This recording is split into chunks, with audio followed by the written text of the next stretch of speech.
पुणे विद्यापीठ चौकातील या उड्डाणपुलाच्या लोकार्पण सोहळ्याच्या निमित्तानं या कार्यक्रमामध्ये उपस्थित ज्यांच्या शुभ हस्ते या पुलाचं आज उद्घाटन होत आहे ते आपल्या राज्याचे लोकप्रिय मुख्यमंत्री आदरणीय देवेंद्रजी फडणवीस साहेब, राज्याच्या उपमुख्यमंत्री आणि आपल्या जिल्ह्याच्या पालकमंत्री आदरणीय सुनेत्राबाई पवार, माननीय उपमुख्यमंत्री एकनाथजी शिंदे साहेब,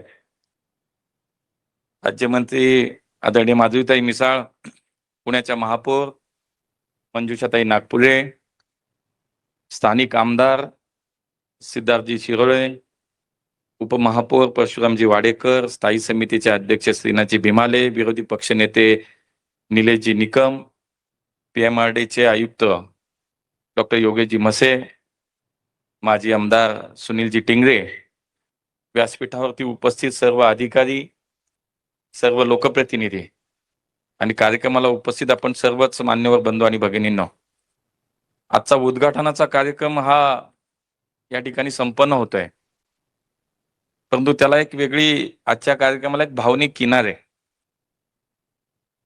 मागच्या 8-10 वर्षाच्या काळामध्ये या शहरातील कुठल्याही मोठ्या विकासाच्या प्रकल्पाचं भूमिपूजन असो अथवा उद्घाटन असो आणि त्या कार्यक्रमाला अजितदादा नाहीत असं कधीच झालं नाही. त्यामुळे एक पहिली वेळ अशी आहे की अशा एका कार्यक्रमाला आज अजितदादा नाहीयेत आणि तोही कार्यक्रम कुठला तर त्यांच्याच संकल्पनेतून, त्यांच्याच दूरदृष्टीतून जो प्रकल्प आज पूर्ण झाला त्याच प्रकल्पाच्या उद्घाटनाला आज दादा नाहीयेत आणि त्यामुळे आपल्या सगळ्यांच्या मनाला आज एक तो वेगळी भावना आज मला असं वाटतं आपल्या प्रत्येकाच्या मनामध्ये आहे की आज या कार्यक्रमाला खऱ्या अर्थानं तेच हवे होते. कारण हा प्रकल्प मला आठवतं की 2021 साली 2020 ला साधारणतः या प्रकल्पाच्या विषयाबद्दल सुरुवात झाली आणि त्यावेळेला महानगरपालिकेमध्ये मी या शहराचा महापौर म्हणून काम करत होतो आणि दादा जिल्ह्याचे पालकमंत्री होते, स्थानिक आमदार म्हणून सिद्धार्थजी शिरोळे या ठिकाणी काम करत होते. आणि बघा, मी नेहमी म्हणतो की विकासाच्या कामात कधी दादांनी राजकारण केलं नाही. विकासाच्या कामात सर्वांना सोबत घेऊन दादा काम करायचे आणि या पुलाचं बांधकाम आज पूर्ण होतं याचं मूर्तिमंत उदाहरण म्हणजे सर्वांना सोबत घेऊन त्या काळचे पालकमंत्री म्हणून दादांनी आम्हाला सगळ्यांना सोबत घेऊन या पुलाचं नियोजन केलं. या पुलाचं काम पूर्ण करण्याचा त्यांचा जो मानस होता, त्यांचा जो संकल्प होता तो मला वाटतं आज पूर्ण झाला. आणि म्हणून मागच्या नियोजन समितीच्या बैठकीमध्ये सुद्धा वहिनी दादा सिद्धार्थ दादांनी एक आपली भूमिका मांडली, एक म्हणणं मांडलं. आमच्या सगळ्यांचं तेच म्हणणं, आदरणीय देवेंद्रजी आपल्या या कार्यक्रमात व्हर्च्युअली सहभागी झाले, त्यांच्या हस्ते आजचं उद्घाटन मी आपल्या पुणेकरांच्या वतीने त्यांचं मनापासून या कार्यक्रमामध्ये स्वागत करतो. आणि या त्यांच्याही उपस्थितीमध्ये हा विषय आम्हाला आपल्या समोर ठेवायचा आहे की आमच्या सगळ्यांचंच एकमत आहे आणि कदाचित ती तुमची सुद्धा भावना आहे की या पुलाला, ज्यांनी या पुलासाठी काम केलं, ज्यांनी या पुलाची कल्पना मांडली आणि रात्रंदिवस या पुलाच्या पूर्णत्वासाठी ज्यांनी खूप काम केलं, योगदान दिलं, त्या अजितदादांचं नाव या पुलाला देण्यात यावं अशी आमची सगळ्यांची भूमिका आहे आणि कदाचित तीच सुद्धा तुमचीही भावना आहे. आणि म्हणून मनापासून आम्हाला आनंद होईल जर या पुलाला आपण जर अजितदादांचं नाव दिलं. 2020 साली सुरू झालेल्या या पुलाच्या संकल्पनेच्या विषयानंतर सुरुवात अनेक अडथळे आले, अनेक समस्या आल्या आणि या ठिकाणचा अस्तित्वात असलेला पूल पाडायचा आणि नव्यानं दुहेरी उड्डाण पूल बांधायचा ज्याच्यामध्ये मेट्रोचाही समावेश असावा. भविष्याचा विचार करणारे नेते मान्य अजितदादा होते आणि मान्य देवेंद्रजी पीएमआरडीचे अध्यक्ष, तुम्ही मुख्यमंत्री झाल्यानंतर त्याला एक वेगळ्या प्रकारची गती मिळाली. अजितदादांची कल्पना, त्यांचं योगदान, आपला याच्यामध्ये असलेलं आपले निर्णय आणि याच्यामुळे सिद्धार्थ शिरोळे यांचा सातत्याचा पाठपुरावा, या सगळ्या गोष्टी जेव्हा एकत्र आल्या आणि योगेश मसे सारखे कार्यक्षम अधिकारी त्याच्यामध्ये काम करत होते आणि म्हणून पुणेकरांसाठी अत्यंत महत्वाचा असा हा प्रकल्प आज पूर्ण झाला.